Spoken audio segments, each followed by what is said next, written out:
All right, we are going to be participating in an activity called Peer Editing Hop. You just had an opportunity to write a paragraph on any topic you wanted to write about.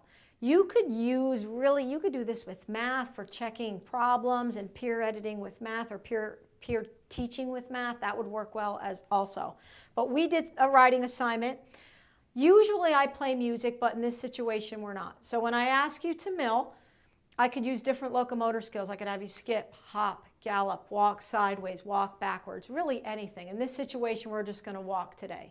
But you will walk when I ask you to, and you just mill around the room. When I say freeze, you will pick up the writing assignment closest to you. Your job is to scan it and look to make one edit, just one edit. That's your goal. After you make your edit, you will come back, put it down, upside down again, and begin walking. Usually in situations with students, I like to change the locomotor skill between each round, but we'll stay with walking for now. Maybe I'll add one or two just to change it up. All right? After you make your one edit, you put it down, you walk again, you keep walking till I say freeze. You pick up a new sheet, make a new correction, put it back down, and we continue with the activity. You may begin milling.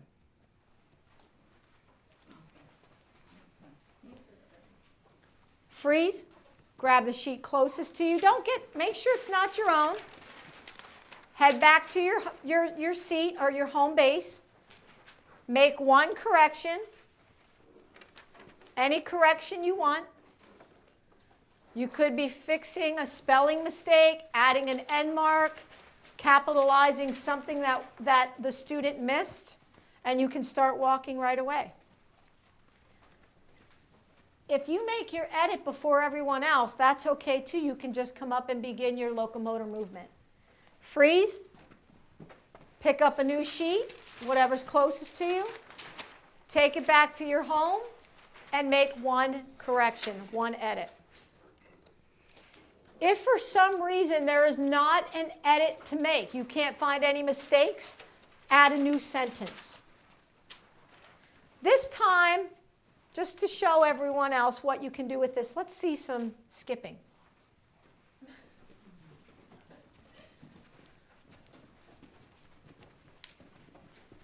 Freeze, find a new sheet, take it back to your home base, and make an edit. Again, if you can't find a mistake, just add a new sentence to the paragraph or start a new paragraph. That continues the story.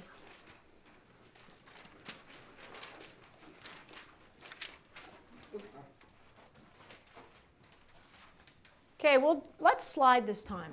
Slide. This will be our last round for demonstration purposes. I like the way everyone's moving safely. No one's touching or bumping into one another. Freeze.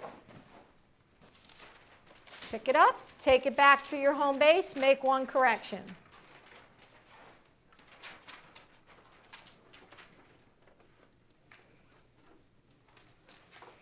This time when you bring it back, put it face up, find your own, and take it back. Find your own sheet, take it back. And you can see the corrections that your classmates made for you. Okay, very good job. Let's fist bump friend and head back to our seat.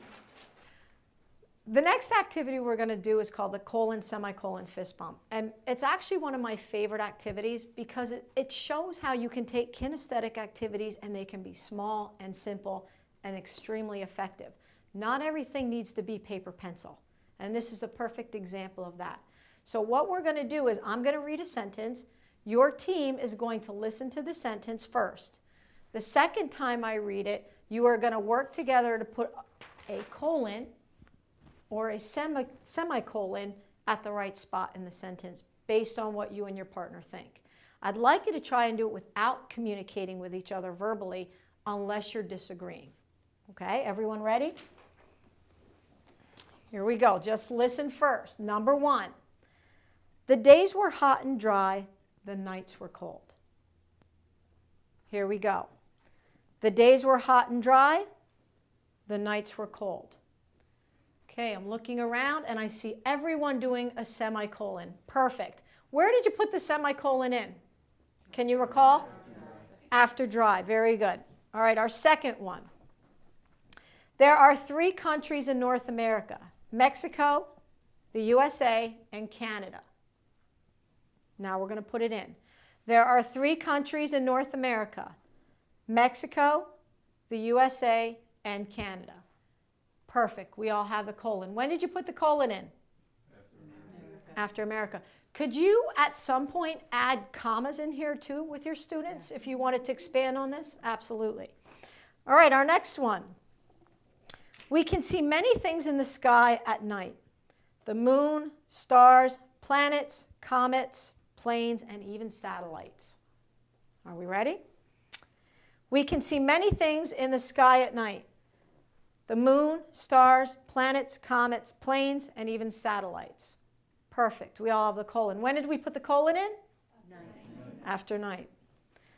Next one. Some people write with a word processor. Others write with a pen. Some write with a computer. Here we go. Some people write with a word processor. Others write with a pen. Some write with a computer.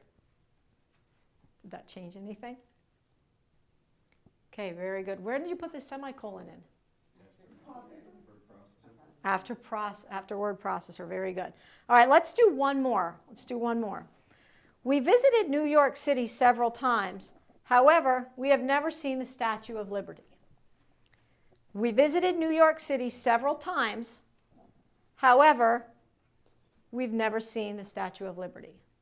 Okay, very good. When did we do the semicolon? Right after times. Again, I love that activity. It's simple, it's quick, it is kinesthetic. We're not all up moving around every time we do a kinesthetic activity, but this is definitely different than traditional paper and pencil. How many of you think your students would be a little bit more not only engaged but motivated to understand colon and semicolon by an activity similar to this? What do you think would make the students more motivated? What part of it? Their partner's checking. There's accountability with your partner. All right, awesome job. Let's fist bump and head back home. Okay, today we're going to be working on adding integers. So the first thing I'd like everyone to do, we have some positive and some negatives in the classroom today, and I would just like everyone to start milling around. Now, in a couple seconds, I'm going to ask you to form 0. And without even telling you how to do that, I want to see who can figure it out. Show me 0. Okay, very good. Who can, you just step back for 1 second, Anna, okay, because she's by herself. Who can explain how you figured out how to formulate 0? Christina. Well, a positive 1 plus a negative 1 gives you a 0 pair. Okay, very good. So that's perfect. Now, we all have 0 except who? Anna. And what would Anna be? Plus 1. Okay, positive 1. Very good. Let's mill again.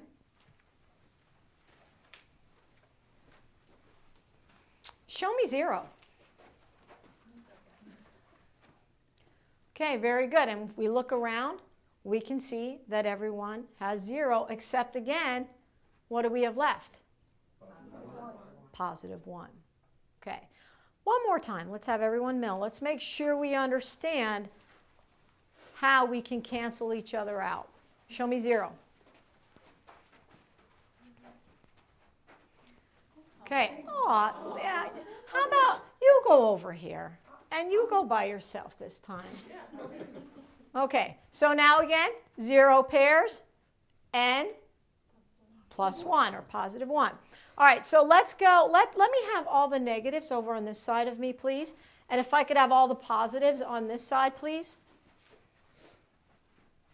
Back up 2 steps, maybe. Perfect. All right, I want to show you a really effective way to understand how to add positive and negative integers. So what I'm going to do is I'm going to ask 2, this is my positive side, plus negative 3. So I would like these three people to come up. Now, who can explain to me, first of all, what's the answer? Negative 1. Who can explain why? How did we get negative 1? We have negative 1 because a negative and a positive cancel each other out because they're a zero pair. And a negative and a positive cancel each other out because they're a zero pair. So what's left is 1 negative. So Okay. the answer is negative 1. Perfect. 0 pair, negative 1. Okay, head back to base. Let's try it again. How about 5 plus negative 4? Okay, what is our answer, everyone? 1. Show me 0 pairs. Show me the 0 pairs. They're canceling each other out. Show me where our 1 is. There she is. All right, very good. Back to base. Let's do one more. Let's go 3, okay, plus negative 4. Okay, and what would our answer be? Negative 1. 3 0 pairs. How do we know she's negative again? Just by herself. She's by herself, and she is a negative number. All right, very good. Let's head back to base. Let's fist bump our friend and head back home. Nice job.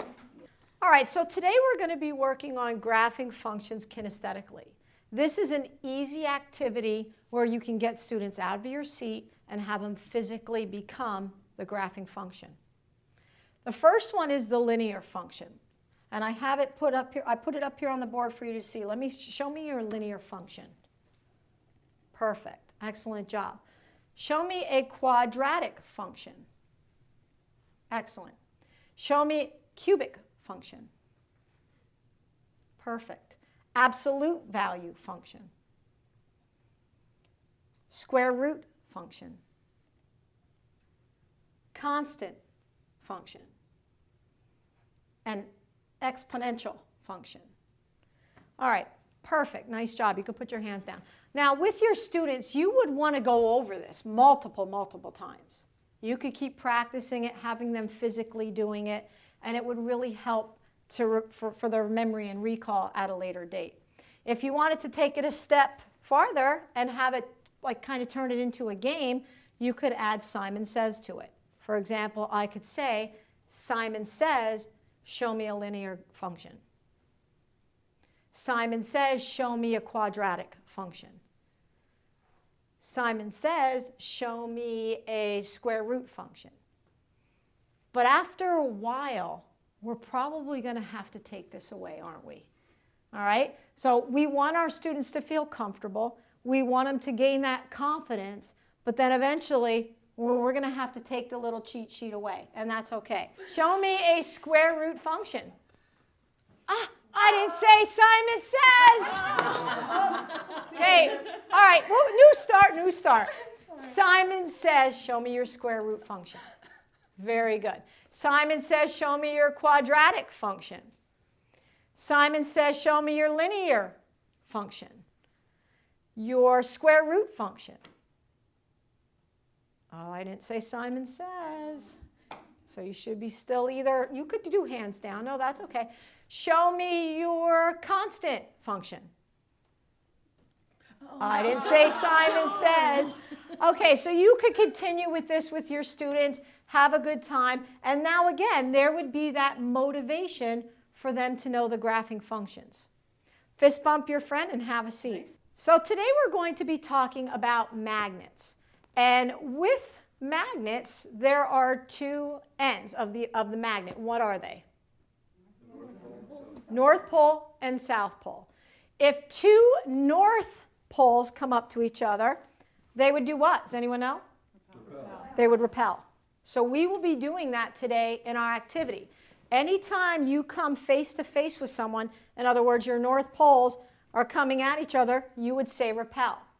But what would happen, or who can show me what would happen if a north pole and a south pole came close to each other? We're going to call that a track today. So if they, in our activity, they're right now kind of like base, so to speak. In other words, they can't get tagged in the game. But I can, what do I say, disconnect? Disconnect them. Okay? So now I can tag them. In this activity, the person who has the ball can tag anyone who's not connected. Any magnet you want, you can tag them. If I tag someone, if I tag Lisa, Lisa's it. Okay? If I come up to Diane, repel. If I am behind Marie, I can attract, and I can't be what? Tagged. Until what happens? Disconnect. Okay? So that's how our activity is going to go today. We're kinesthetically going to become magnets. All right? So everyone up. Remember, walking only is our speed. Lisa, you okay being it first? All right, let's see magnets start moving. I want to hear repel. I want to hear attract.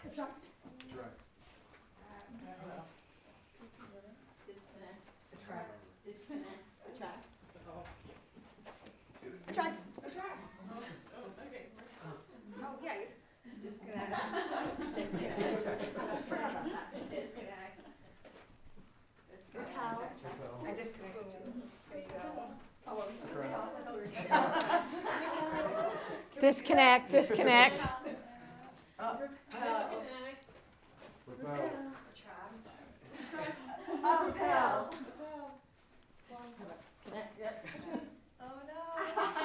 Disconnect.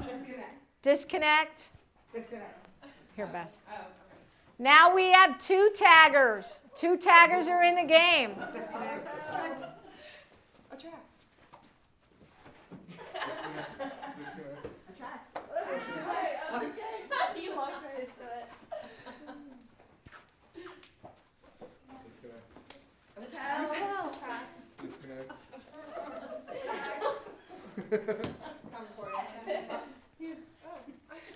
Okay, time. Fist bump your friend. Have a seat.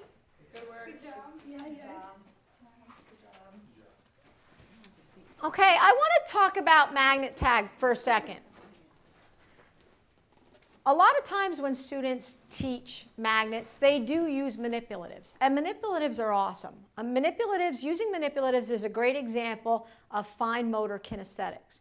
But we took the concept of magnets and we used our whole body and became magnets. That's gross motor kinesthetics. Which do you think would help with memory a week, 2 weeks later, maybe even on a test? The fine motor or the gross motor? Which do you think would be a little bit more beneficial for the student's memory? Gross motor. Manipulatives are great. They are kinesthetic. Keep using them. But look for opportunities to have whole body gross motor kinesthetic activities in your classroom. I guarantee you students will not only love it, but it will definitely help with memory and recall. Today we're going to be learning about 5 different body systems. The first system, which is a very basic system, is the skeletal system. And when I say the skeletal system, I'm going to have you stand just like this, because this is the anatomical position of a skeleton. It gives us our shape and it holds our body. Another system we're going to be talking about, and this is one of my favorite systems, it's the digestive system. And when I say digestive system today, we're going to go like this. And that's the stomach, that's the system that helps us digest our food and gives our body energy. Another system we're going to be talking about today is the muscular system. And when I say muscular system, I'm going to ask you to go, love your muscles, be proud of them. Another system we're going to talk about today is called the respiratory system. And when we talk about the respiratory system, we're going to go like this. And what we're doing is putting our respiratory system to work, breathing oxygen in, breathing air in, and taking it out. And the last system we're going to focus on today is called the circulatory system. And this is a pretty cool system too. The circulatory system, we're going to go like this. Now, what do you think's going on in that system? What's this? That's easy. The heart's beating. And what is this? I know that, yeah, blood is circulating around the body, and that's why we're going to move in a little circle pattern. So let's see if we have these systems. Show me your skeletal system. Show me your muscular system. Show me your digestive system. Show me your respiratory system. And show me your circulatory system. Show me your circulatory system. Okay, very good. All right, how many of you think you have it? Now, if you were my students, I would probably do this a bunch of times. We would go over it and over it. I might increase the speed a little bit. But eventually, to make things more challenging, I would ask them to turn and face out towards the wall. That way, they're not watching one another. And now I can get a better assessment of if they really know these 5 systems. So show me your skeletal system. Show me your muscular system. Perfect. Respiratory. Digestive. Skeletal system. Okay, I'm going to go a little faster with you. Let's see if you can keep up. Muscular. Skeletal. Respiratory. Digestive. Circulatory. Perfect. For our last round, I'm going to ask you to not make any sounds. So you have to perform your system quietly. Show me skeletal. Muscular. Digestive. Respiratory. Circulatory. Perfect. In my opinion, one of the most important things about nutrition and healthy eating is the value of increasing the amount of fruits and vegetables in your diet. So one of my favorite activities I like to do with students to really get the point across about how important fruits and vegetables are is an activity called Fruits and Vegetable Tag. How the activity is going to work is we're going to pretend that this room is our body. And all of you are going to be germs, virus, disease, all the horrible things that basically attack our body. But we are going to have a blueberry in our system as well. Beth has volunteered to be a blueberry. And what we're going to do is when she tags you, the same, just a gentle tag, she basically destroys you and you will go have a seat. And what I'd like to see, and I want you all to see, is how long would it take one blueberry to defeat 8 germs, viruses, diseases in our body? All right, so everyone stand up, and I'm going to time it to see how long it takes this one blueberry. Walking only, stay at a safe speed based on the conditions of our environment. You may begin now.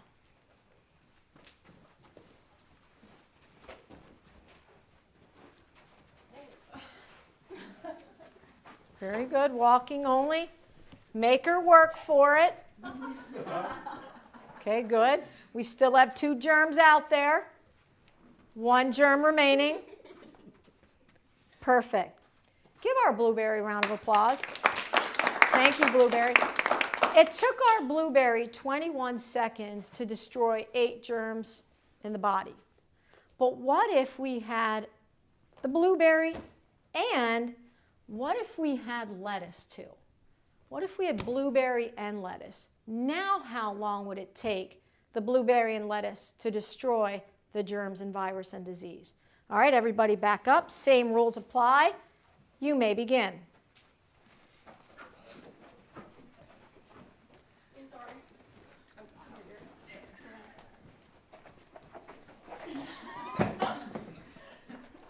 Did you get hit? Okay, time. Give them a round of applause.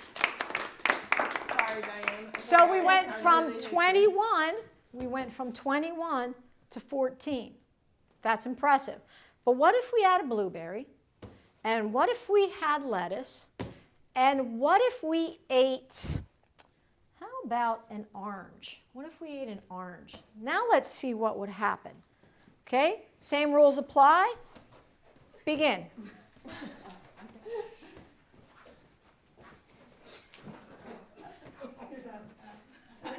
Okay, time. You could just hold on to them. So we went to 7 seconds. So we went from 21 to 14 to 7. Now, if our class was a lot larger, and we continue to add more fruits and more vegetables to this game, the results are going to be the same every time. We're going to be able to destroy the germs, the virus, and disease in our body faster and faster. So what is the message about eating a lot of fruits and vegetables? What does it do for us?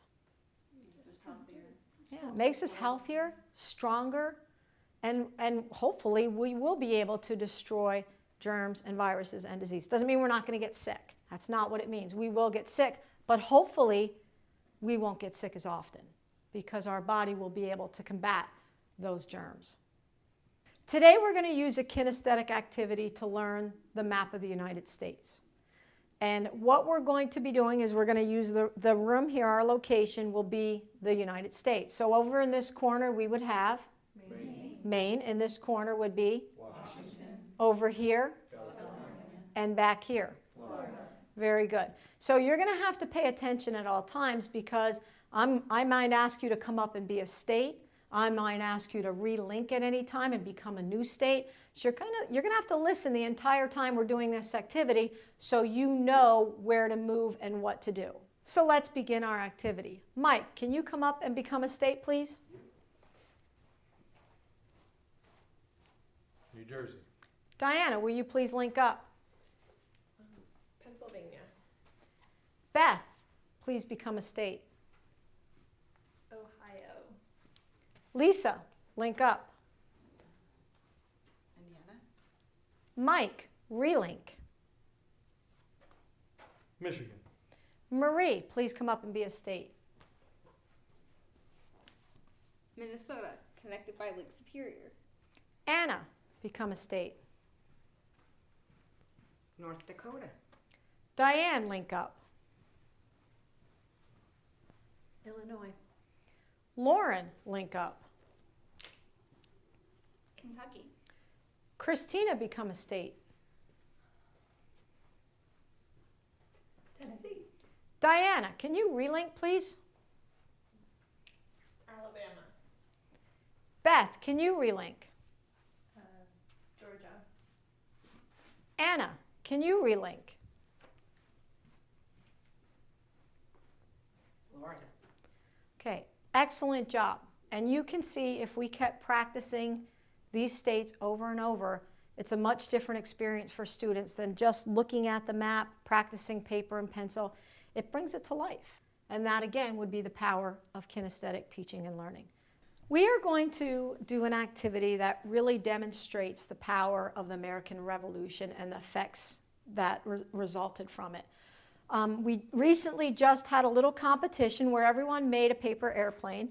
This team here competed, and Mike had the most successful airplane, so this team will use his as the model.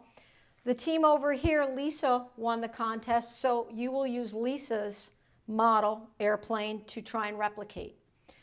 This team over here, your goal is you're going to represent independent businesses. So you each have to produce the airplane just like Mike's, as many as you can in the time we do this activity. This group over here, you're going to have an assembly line. You each have a fold or two to master. You pass it down the line, and your job is to produce as many as you can in the time that we allow. Are there any questions? This is a competition. For you, quality is of the utmost importance. If your airplane doesn't look just like Mike's, we're going to have to eliminate it from the competition. Same thing over here. I expect high quality. Each fold should be perfect because you only have one or two to master. Ready? Begin.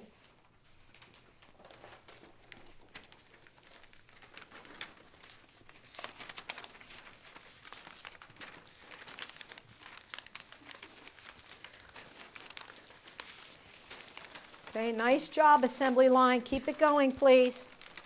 Keep it going. Watch your speed. Don't back up. Small business. Quality is everything. Quality is your most important feature.